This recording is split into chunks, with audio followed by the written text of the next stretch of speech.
At Toronto's Pearson International Airport, passengers were divided. I pretty much like wearing masks because it's good for our safety. They're telling me to put it on. It's just not right. We shouldn't have to do that. Several tourism groups and airlines are taking a similar stance, arguing the U.S. and many European countries have dropped mask mandates on planes. Yay, no more masks!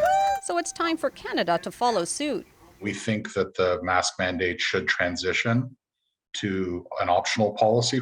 This WestJet executive says the mask mandate is increasingly difficult to enforce on planes because people don't have to wear them in most other places in Canada. He says WestJet had more than 1,000 incidents of mask noncompliance on its flights this year. There's lots of confusion. Air travel should not be regulated as if it is the most risky behavior in Canadian society. The rules should be in line with every other activity. The union, representing 16,000 Canadian flight attendants, says that the majority of its members support the mask mandate, but wouldn't oppose ending it because of the rising number of passengers refusing to comply. We've had cabin crew sworn at, we've had cabin crew ridiculed, we've had cabin crew pushed, we've had them blatantly ignored.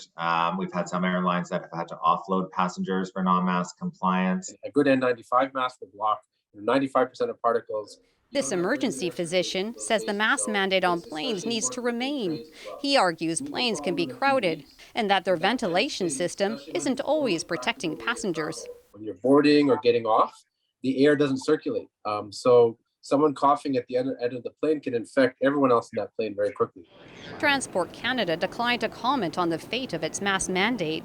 Instead, it said the government's priority is keeping Canadians safe and that it's constantly assessing its border measures. Sophia Harris, CBC News, Toronto.